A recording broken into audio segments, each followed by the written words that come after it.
صباحكم خير ان شاء الله كويسين يا اخي. لينا طولة ما شفنا الناس. عيسى جمعة في عمر. الله يا عيسى، انا لو امثالك ديل بيقولوا لي يا جنجويدي. طبعا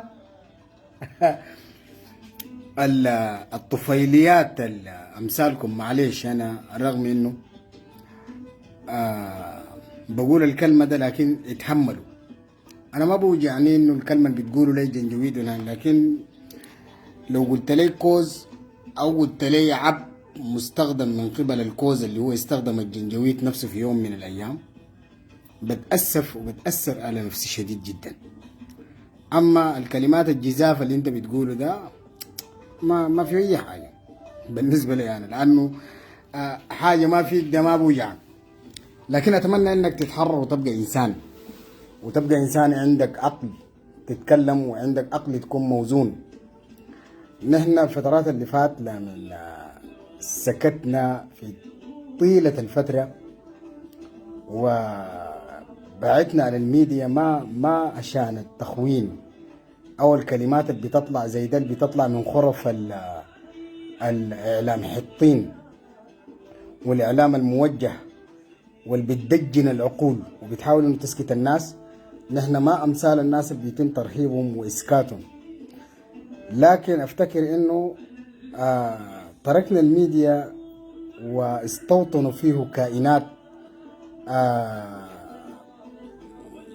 ما بيعرفوا العقل ولا بيعرفوا المنطق ولا بيعرفوا الحجج ولا بيعرفوا البراهين ولا بيعرفوا ذاته، يعني يبحثوا يتعلموا يعرفوا.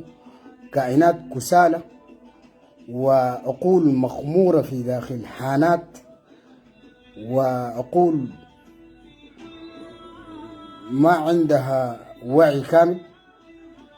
فعليه تركناكم انكم تعيشوا في الوضع ده. وللأسف الشديد نحن ما مضطرين الواحد انه يدافع عن نفسه لانه هو عارف نفسه شنو.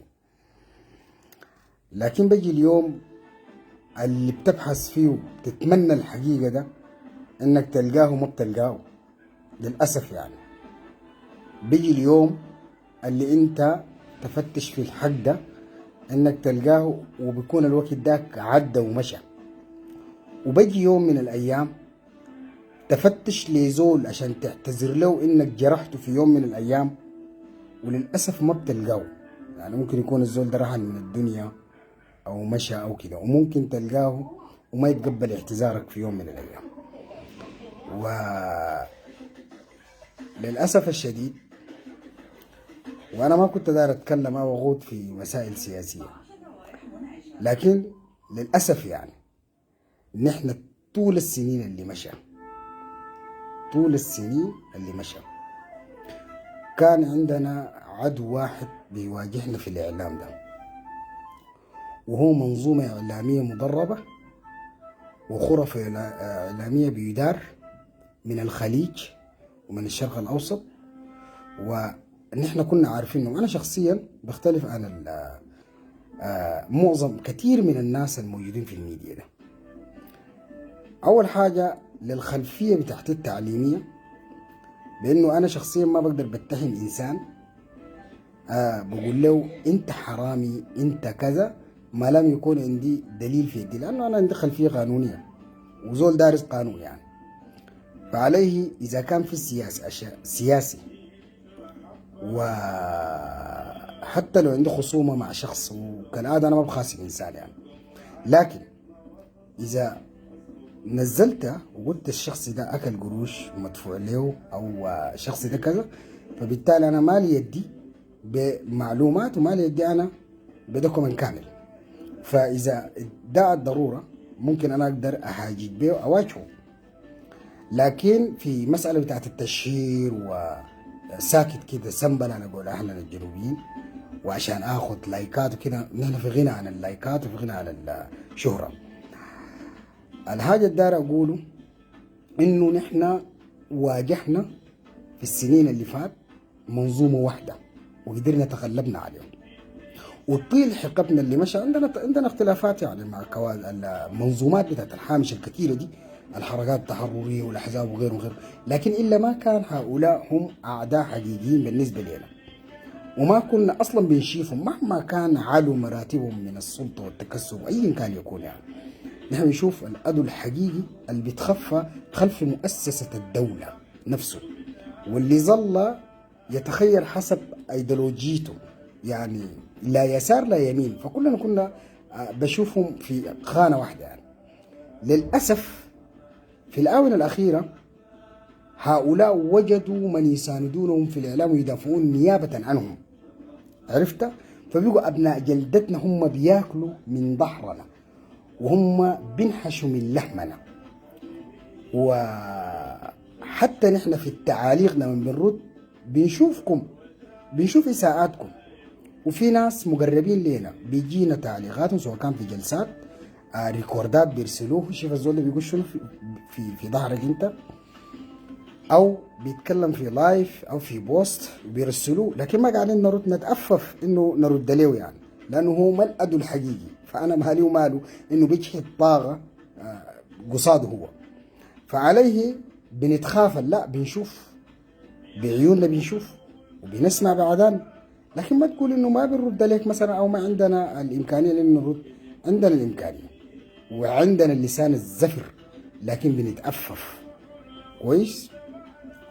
وعليه اعرف دايما في الحياه ده انه عدوك الاستراتيجي منه ده واحد، ودايما تحاشى الانسان اللي بتخاف انه ما بشوفك، يعني هو شايفك لكن بيعمل نفسه انه هو ما شايفك، لانه معزته ومحبته ليك انت ما عايز يخسرك، ما خوف ولا جبن ولا اي شيء. نحن ابتعدنا من الميديا لاسبابنا وحاجات كثيره جدا، لكن الانسان لمن يطغى عليه جهله يبقى مصيبه، والانسان لمن ما يفصل ما بين السياسه وما بين علاقته الاجتماعيه وما بين علاقته بين الناس يبقى ده كارثه كبيره جدا. نحن بنحترم الزول، انا شخصيا ما بتكلم عن الناس، لكن انا بعرف عنده حدود بيفصل بين العمل العام والعمل الخاص. بحترم الناس وبحترم اي انسان عليه وعليه فضلي او انا جمعني مع اي شيء، بحترم الحدود دي. وعشان كده ما بتلقوا عندنا تناقضات، عشان كده ما بتلقونا بنشتم مع الناس وبنحاضر مع الناس وبنشتم الناس، لانه عارفين السياسة مهما كان بيجي وقت من الايام بينتهي المرحلة اللي انت فيه وبتنتقل لمرحلة آخر، مرحلة الحرب بينتهي تالي الزمن أو قصر، بيجي مرحلة السلام، مرحلة التناقضات السياسية بينتهي وبيجي مرحلة آخر، وبالتالي لا داعي لأنك تخلق عداوات في الفاضي مع شخص أنت ما بتعرفه حق المعرفة، أنت ما بتعرفه هو شنو جواه، لأنك أنت ما إله، أنت ما بتعرفه هو عايش كيف أو قاعد كيف أو باكل كيف أو بنوم كيف أو صحته كيف أو بيواجه شنو في حياته، أنت ما بتعرف الكلام ده. عليه شوف، نحن نحترم حدود الناس، والإنسان اللي ما بيتقبل المنطق والحجج، عشان كده أنا بقول لك إنه من خلال شوف أنا الليلة داير أدردش معاكم بس دردشة عادية، يعني أولادنا بالذات اللي قاعدين برا المعرفة حاجة سمح. من الحاجات اللي أنا دعوتها في الحياة دي في العمل السياسي إنه أنا الإعلام ما باخد معلوماتي كله من الإعلام،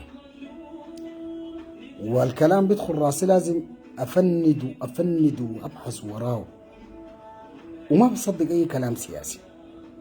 الحاجة الأهم نحن في العصر اللي نحن موجودين فيه ده، الإنسان لما تسلم رقبتك ده لزول أنت ما بتعرفه يبقى مصيبة، ولما تسلم أنت أمرك وعقلك ده لشخص يتلاعب به يبقى كارثة. والأهم من ده، وده نصيحة لله، الناس تبحث عن المعرفة. الوعي ما ضروري أنا أديك ليه أو تسمع عن فلان أو فلان، ليه يدوك جاهز أبحث عنه. والزمن اللي علينا ده وسائل المعرفة بقت في يدك أنت. شوف تخيل معاي إنه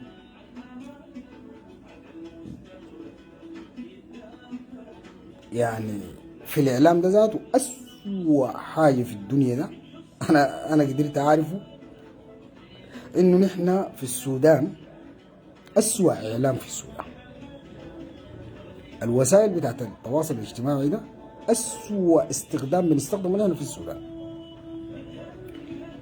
بنزيف بنكذب بنخش وبنصر على الكذب، وده طبعا بقول له فقه الضروره مش الكيزان،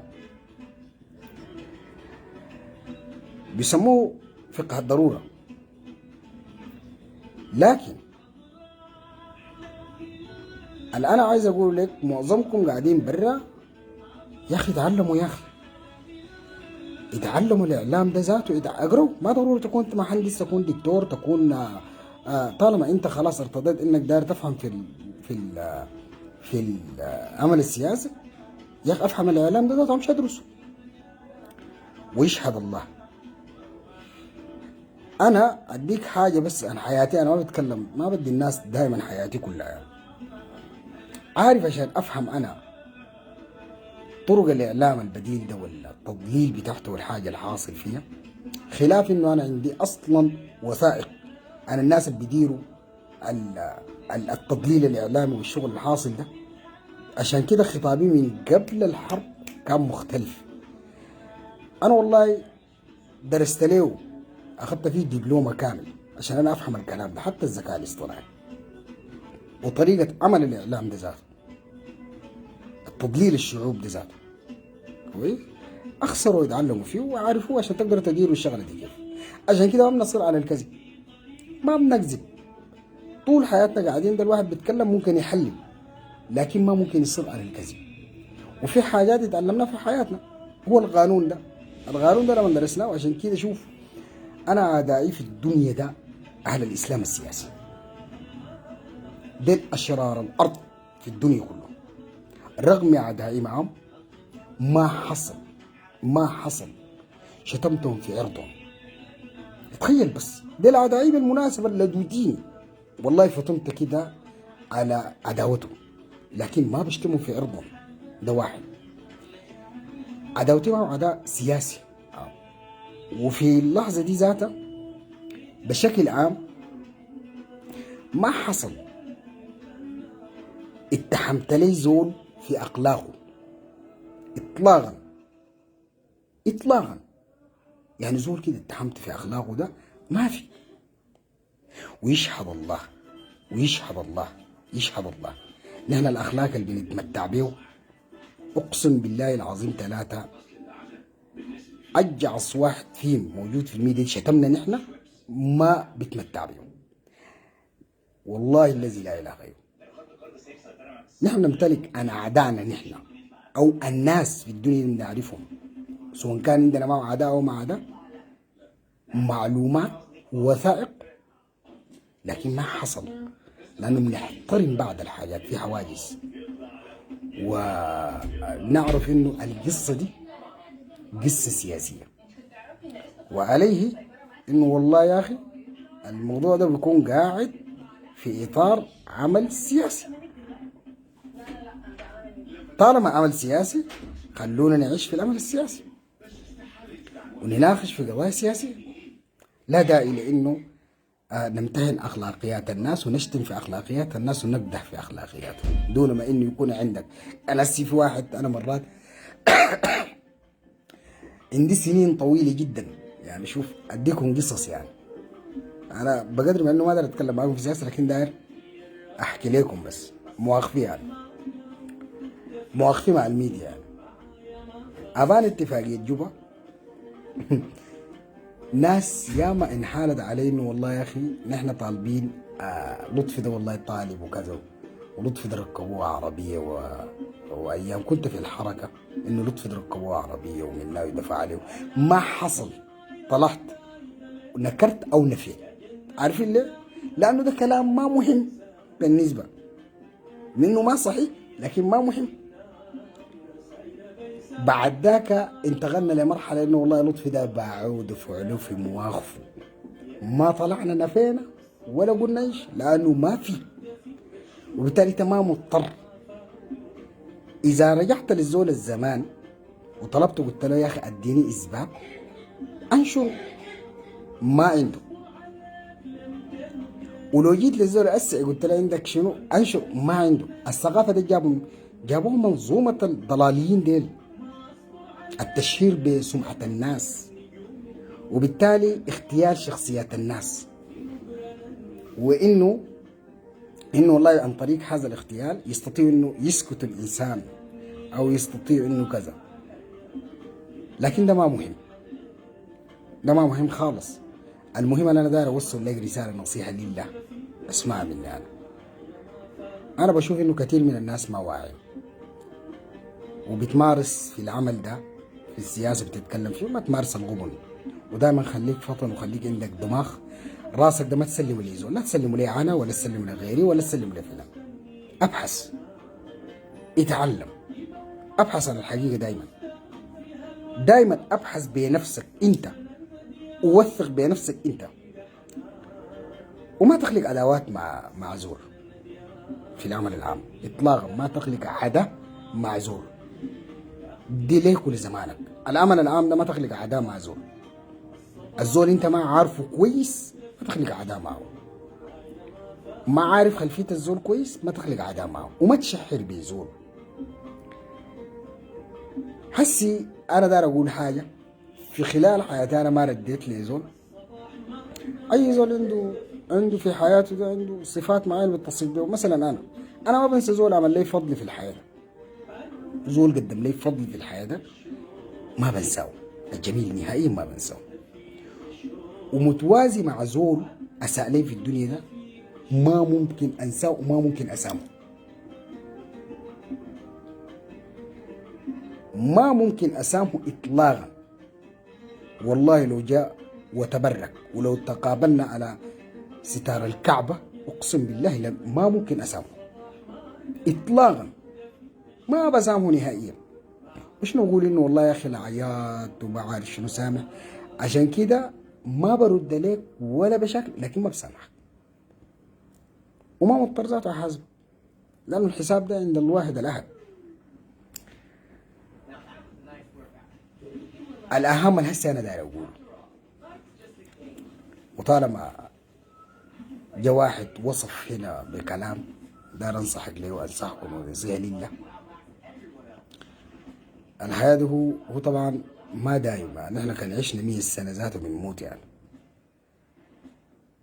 لكن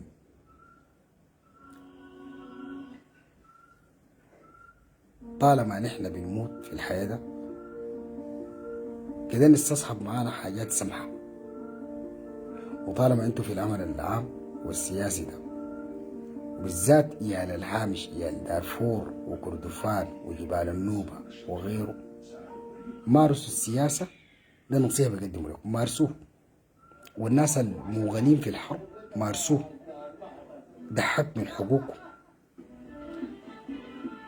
انا عايز اقوله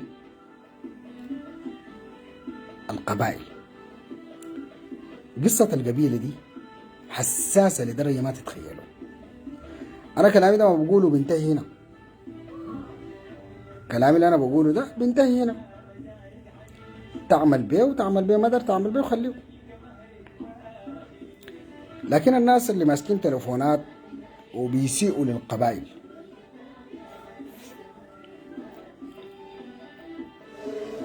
الحرب هينتهي لكن اثر الكلام ده ما هينتهي.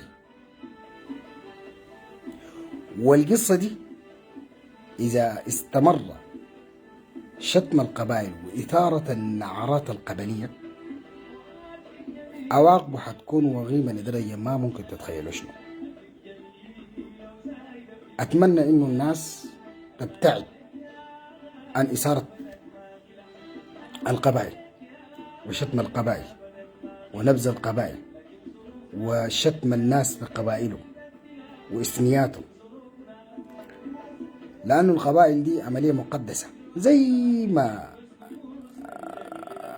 الناس بتقدس المعتقدات بتاعها، قصة القبائل دي في السودان مقدسة. عشان كده الأنظمة السياسية دائما بتتلاعب بالقبائل وتستقطب عن طريق القبائل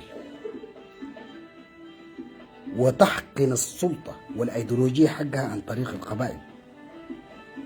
انت واحد عايش في الزمن ده وفي الجيل ده وعايش في دول العالم الأول زي ما بيقولوا يعني في أوروبا أو في أمريكا أو غيره، لسه ما زال موغل في القبيلة وبتشتم القبائل وبتسير النعرات العنصرية، وانت ما عارفه، بس انت داير تكسب بتاعت لايكات وما عارف لك شهرة. اختص في الشهرة. انت وصلت وين يعني؟ انا بفتكر زول اللي وصل الدول دي ولسه ما زال بيعمل القصة ده وبيسوق في الخطاب ده، ده يبقى انسان ده والله يا اخي ده انسان بليد ومتخلف، والجهل ذاته مصيبة.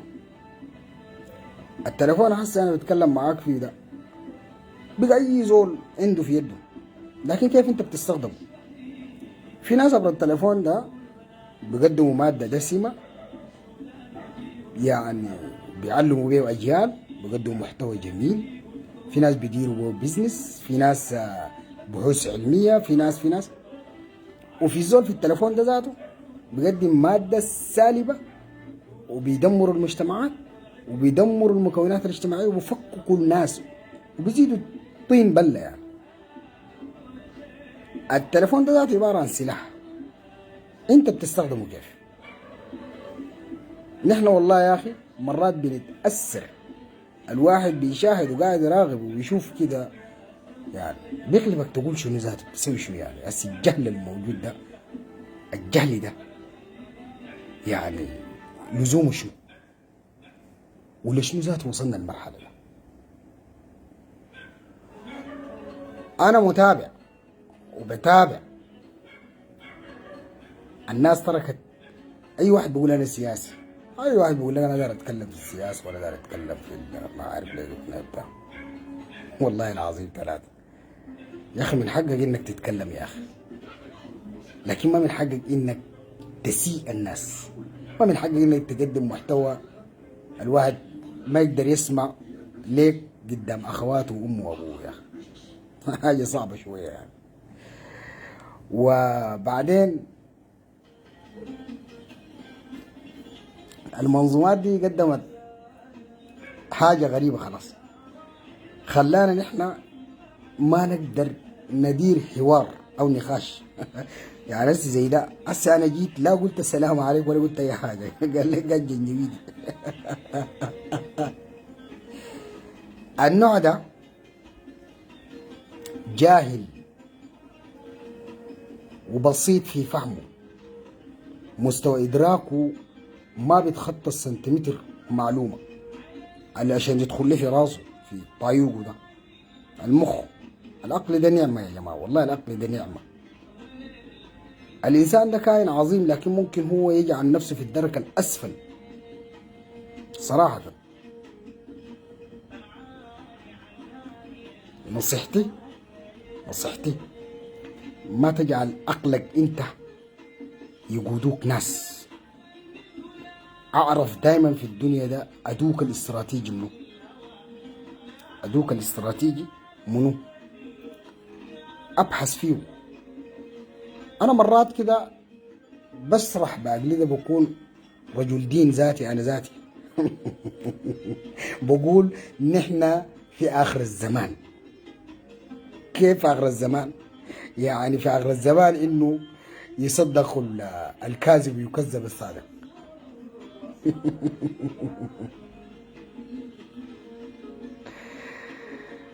و تصدق بالله ده ونسة. طبعا نحن في فترة من الفترات قدمنا أعظم مبادرتين،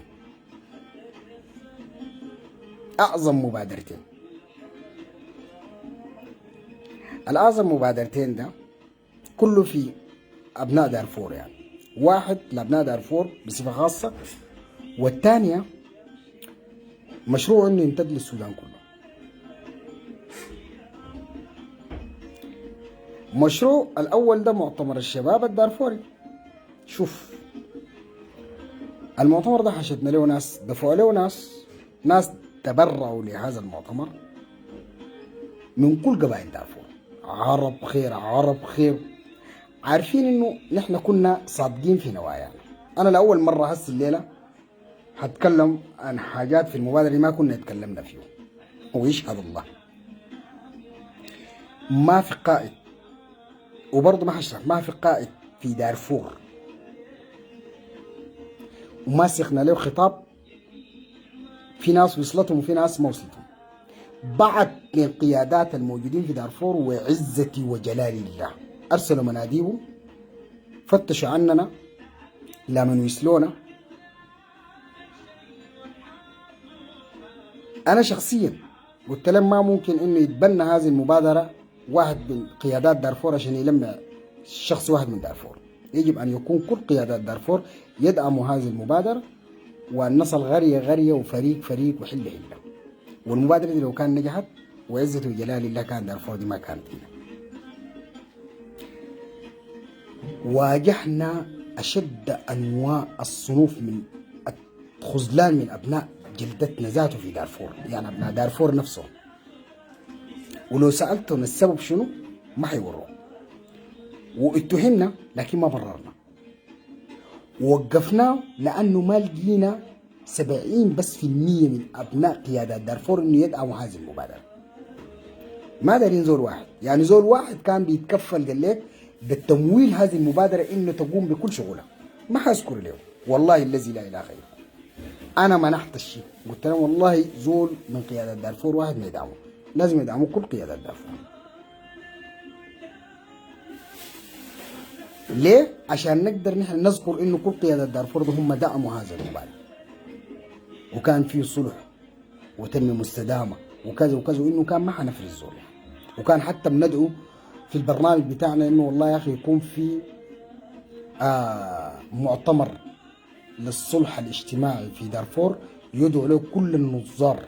يعني مثلا المجموعات العربية عندها نظار، المجموعات الغير عربية عندها نظام ملوك وسلاطين في دارفور.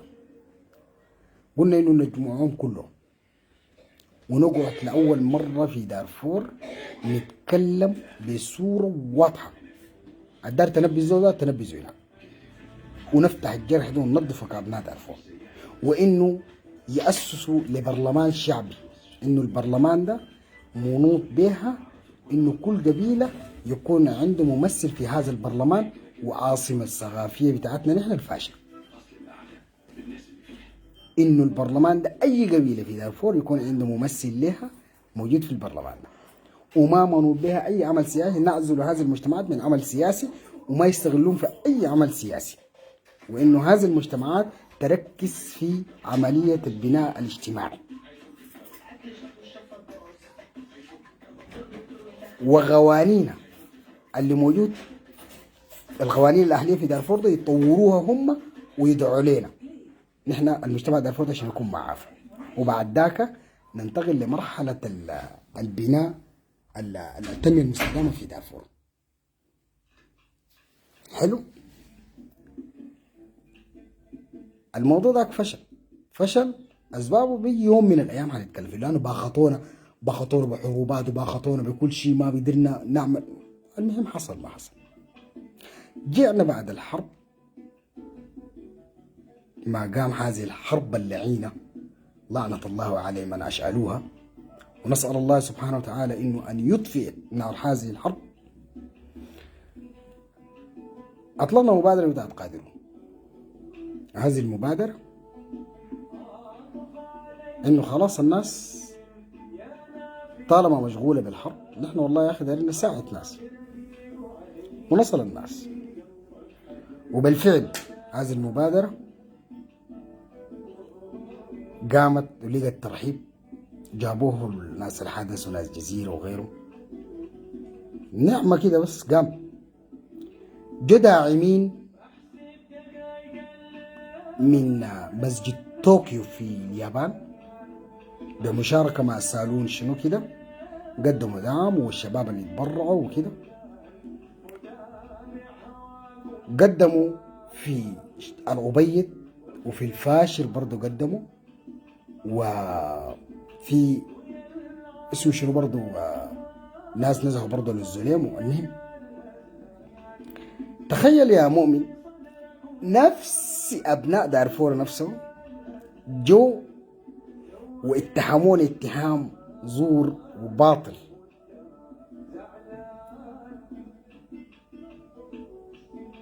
أنا للحظة مش إحباط، لكن للحظة إنه الواحد رجع إنه السبب شنو حل، لأنه هذه المبادرة في ناس عندهم غرض سياسي ما عايزينه إنه يمشي، زي ما كان المبادرة بتاعت في دارفور مؤتمر الشباب الدارفوري ده عندهم أغراض سياسية، إنه والله هذه المبادرة إذا نجحت ما حتقطع الطريق أمام أي استغلال للمجتمعات مثلا مستقبلا أو كذا أو كذا أو كذا، واستقرار المجتمع ده ما في صالحهم زي ما ذاك فشلناه. الآن برضو إن هذه المبادرة برضو ما بيعجبهم مثلا. هي ما فشلت بالمناسبة، نحن ما في حاجة فشلنا ومصرين وحنرجع، وعزة وجلال الله، وعزة وجلال الله. الحرب دي بتجيف كم بعد كم سنة وما زلنا أحياء. حنقدم لشعب دارفور ده أفضل نموذج مرة على مرة التاريخ، حنقدم له، وحنصل أقرب أي إنسان يقدر يقدم لمجتمع دارفور ده حنقدم. وما حنعزل أي مجتمع مكون موجود في دارفور ده، ما حنعزله وعزة وجلال الله. المجتمع الدارفوري ده حنقدر لأنه الفيدرالية دي ما مناص منها، وحنخليه يكون مثال أعلى رغم الوحن اللي موجود ورغم كل شيء. لكن بيجي يوم من الأيام حيعيش في رفاهية بتاعت تعليم، ورفاهية بتاعت حياة، ورفاهية بتاعت مأكل ومشرب، ورفاهية بتاعت الاستقرار نفسه الاقتصادي نفسه. ولا بنترجى من سياسي، ولا بنترجى من زول نافس، ولا بنترجى من أي زول. بس أزيل النفوس الخربة دي، الأمور دي بتمشي. وهكذا بقية الأقاليم وبقية المجتمعات المحمشة. لكن أنا خلاني أحكي لكم القصتين ده. عملية يعني جاني كم بوست محتفظ بيه معنا في إساءة سمعة الإنسان والحقد، وفي حين إنه ما قدموا ولا مبادرة. من 2020 لتاريخ اللحظة، لا من داك وقفنا من ده قلنا يا ناس طالما نحن في نفسنا، يعني قلنا نحن ما كويسين كده، ننتظر نشوف هؤلاء كده يسبقونا مبادرة نحن نحصلهم، يسبقونا ونحن بندعمهم. يعني نحن ندعمهم طوالي، هم خليه يقوموا بالحاجات دي ونحن ندعمهم. والله للأسف لهذه اللحظة ما في زول بيقدر. ليه؟ عارف ليه؟ لأنه الإنسان دائما بفكر تفكير حر، ودائما إنسان نيته نظيفة ونواياه نظيفة، وما بحمل أي معارض أخرى. بتلقاه بيقدم دون ما تفكيره، دون ما إنه يلتفت أو يكون في تغيير في التفكير بتاعته، وما عنده حواجز. فعليه تلقاه دائما في صفات القيادة، بيكون مبادر دائما. بين الإنسان اللي بيبحث عن الترندات، يا جماعة الميديا ده ما بتاع الترندات، ما بتاع الترندات. نحن أسوأ شعب في صفوف العالم الطالب بيستخدم الميديا ده استخدام سيء.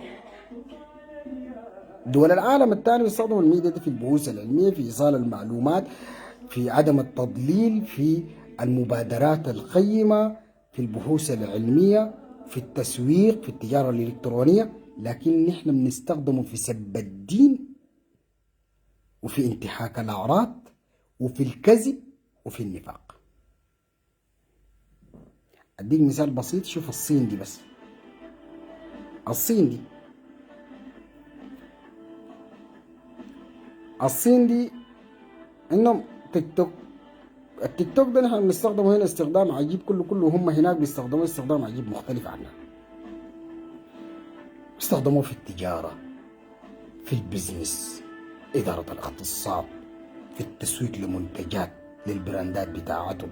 ليه؟ ما في زمن. نحن للأسف القاعدين ذاته في الدول دي ذاتها، بترعى التكنولوجيا والذكاء الاصطناعي ده، هم ذاته اللي بيمارسوا التضليل والكذب وسب الدين والنفاق والقلة الأدب. إذن في جهل موجود. عشان كده لو لاحظنا في الميديا الآن 70 أو 90% من مثقفي ومتعلمي السودان وفي كل الأقاليم وعزة وجلال الله من الحرب دي بدأ اختفوا من الساحة، اختفوا كأنما انشق الأرض وبلعتهم، اختفوا. بالذات علماء المجتمع، علم الاجتماع والانثروبولوجي وما عارف ليك اسمه شنو السياسة، وعلماء الإعلام، الناس الأكاديميين والمتعلمين اختفوا. بقوا ما بيقولوا رأيهم، ما خوف منهم، لكن وصلوا للدرجة من القناعة إنه هذا المتلقي تشوه عقله، وأصبح إنه نحن ما بمقدورنا نقدم له المادة اللي هو يستفيد منه. أي زول أمشي أبحثه وإلا المنتفعين. والله الآن أمسكوا من الأقاليم الموجودة في السودان أبحثوا لي عن الناس دي وين. الناس دي اختفوا وين؟ اختفوا لأنه حتى في منتدياتنا الاجتماعية الضيقة ما موجودين، حضورهم قل. ناس عندهم مؤلفات وعندهم كتب وعندهم ما عارف ليه، وناس اختفوا. هل تظن انه الناس زي ما مراقبين القصة؟ لا، مراقبين، لكن وصلوا لقناعة انه هذا الجيل بعد عناء في السنين اللي كبتناه من المشاق، من قدمنا لهم من فن وكتب ومقالات، وفي ناس قدمت أرواح أبناء، إنه الجيل ده اتربى على ثالوث الشر، وتربى على عقله منظومة التطرف اللا إسلامي ده. قدر إنه بمناهجه التعليمية أنشأ جيل ما متعلم معرفيا، وبالتالي بقى ما بيتصدى لكل أنواع الموبقات من الكذب والتضليل والفسق الأخلاقي.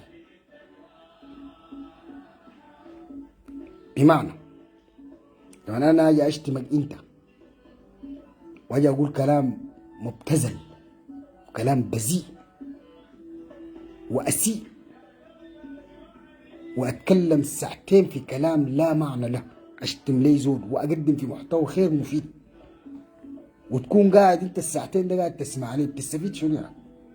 إذا هو قاعد في المرتبة ده وشاف يعني كأنه الناس دي بتلعب تحت وهو قاعد في الحلبة فوق، وحكم على القصة دي وإنه أنا ده ما حد ممكن أقعد فيه. باختصار شديد، ما ممكن يدخل بيت فدادية، أو ما ممكن يدخل ذاته البار، لأنه كان دخل البار ده وطلع كان ما سكر ذاته يقول سكر بس، ويمشي ذاته وسط الناس المخمورين ده يقول لهم شنو يعني؟ هو زول ما واعي، تمشي تقول لي شنو يعني؟ يا إما كمان تنزل لنفس هذا المستوى، بالتالي ما ممكن يكون طبعا. فعشان كده ده الحاصل يا اخوان. لكن بيجي زمن من الازمان الحقيقه اللي انت بتفتشه الان ده ما بتلقاه، والا زمن بيكون راح. انا بتذكر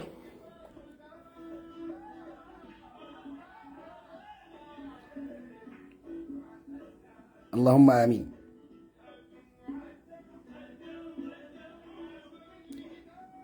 انا اول يوم الرصاصه دي انطلقت فيها كنت قاعد في الخرطوم طبعا.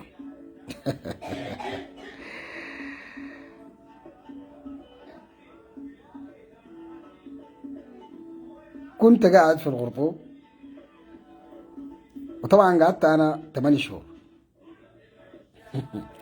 مره بسمع في الود المتخفي ده شتمني شديد خلاص، وقال فيني ما لم يقله مالك في الخمر. الواد صرف هذا، اعوذ بالله، ما ردينا له. اول ما الطلقه ده طلع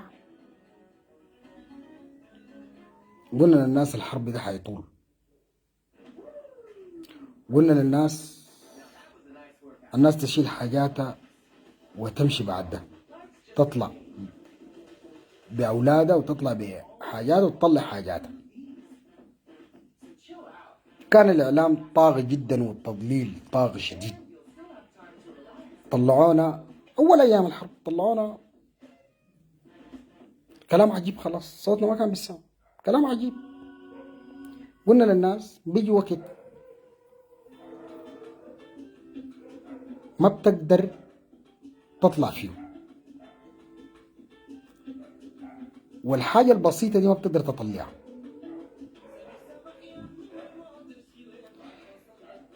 هو ده الكلام ده ذاته حصل طبعا بالضبط. أعوذ بالله. ضللوا الناس فقدت كل حاجاتها يعني. طيب نفس الحالة ده بيجي وقت الزول اللي كان بيقول الكلام تفتشوا عشان تلقى زول تسمع له كلام نصح وتسمع كلام سياسي وانت نايم تشغل وتسمع بهدوء او تسمع قدام اختك وزوجتك وهناك. بيجي الوقت داك بفتش النازل ما بتلقاه، بتفتش النازل ما بتلقاه بالمناسبة، وما بتلقى الكلام عشان تستفيد منه أول ولا تستفيد منه، ولا بتلقى الكلام اللي ممكن تشغله قدام شاشة عشان ما يكون فيه كلام بذيء.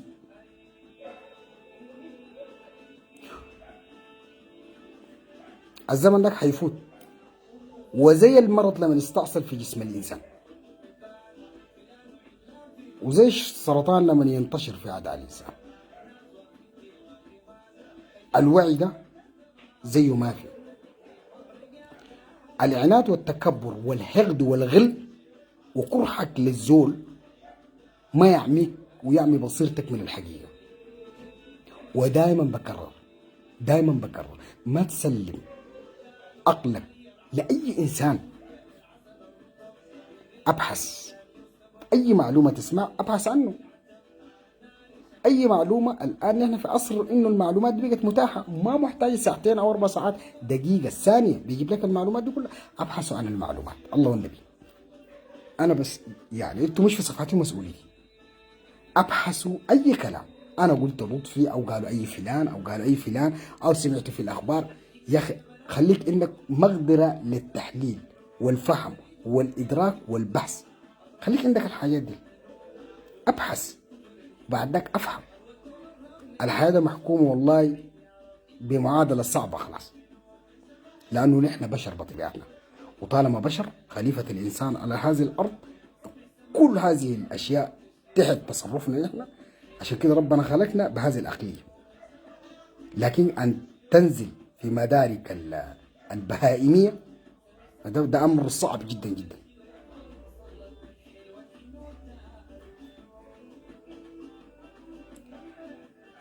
وبلغنا مغام. انظروا لكل الناس اللي في الإعلام دي وصلوا أي مبلغ من الكذب. شوف من أول ما الحرب دي بدت كان بيقولوا شنو، وفي ناس هسه حاليا بيقولوا شنو، وفي زول قبل الحرب ده كان بيقول شنو والآن بيقول شنو. التناقضات في الخطاب يبقى إذن ده نفاق وكذب. أنا ما عارف يعني انتوا بتحبوا الزول اللي بيكذب وبينافق؟ بتحبوا الزول اللي بيصر على انه لازم يصل مرتبة عليا من الكذب والبراءة في الكذب؟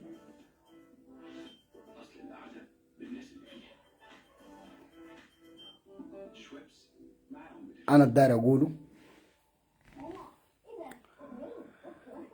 نحن في الاخير ابناء حواء وادم، وبهموني اكثر يا الهامش. انا ما بهمني زول تاني والله، العقليه بتاعت النخبه ولا هذه العقليه الغريبه اللي ما عندها عهود دائما، انا ما عندي لها حاجه. اللي انا عايز اقوله لا تخلق عداوات في الفارغه، لان العداوات دي ما بتدوم ولا بتخدمك في شيء. و نسأل الله سبحانه وتعالى انه يا اخي ربنا يصلح الحال، يصلح حالنا ويصلح حالكم ويصلح حال امتنا ويصلح حال كل الناس. وخد في راسك إنه الحقيقة المسلمة طال الزمن. أي نعم، ربنا خلق الإنسان في كبد، في صراع دائم، صراع الحق والباطل، صراع المرض والشفاء، صراع الضوء والنور، صراع القوي والضعيف، صراع الغنى والفقر، صراع الحار الشدة والبرود، دي الحياة هكذا. ودوام الحال من المحال. مهما أصبحت شاب قوي بيجي يوم من الأيام هتكون كحل وعجوز وشيخ. ومهما عجبت قدرتك على الناس بيجي يوم من الأيام بتضعف. ومهما علوا مقامك بيجي يوم من الأيام حيخسلوك وحيكفنوك وحيشيلوك الناس، لا بترفع ايد لا رجل.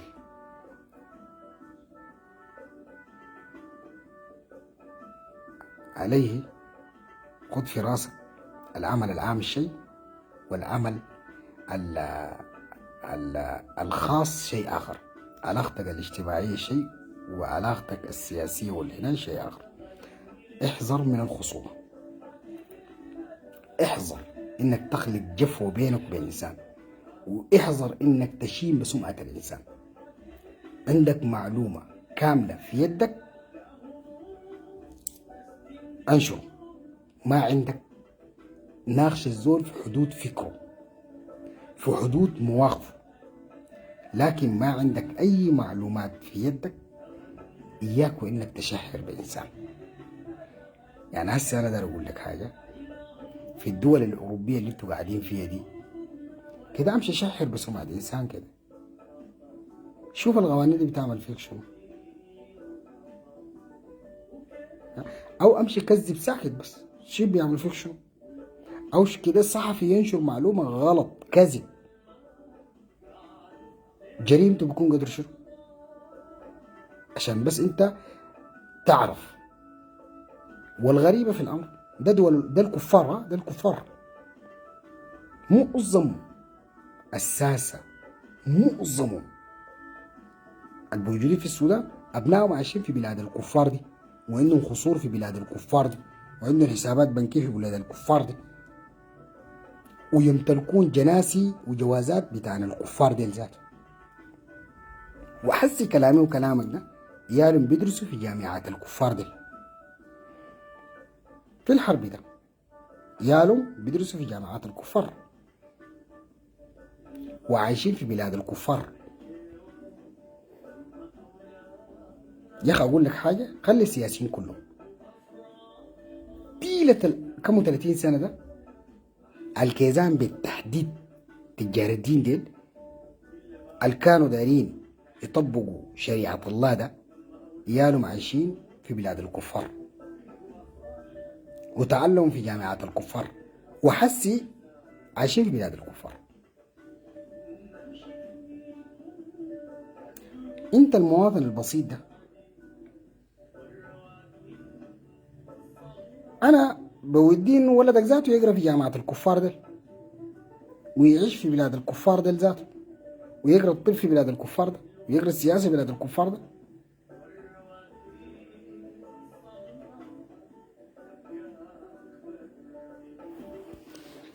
ما علينا،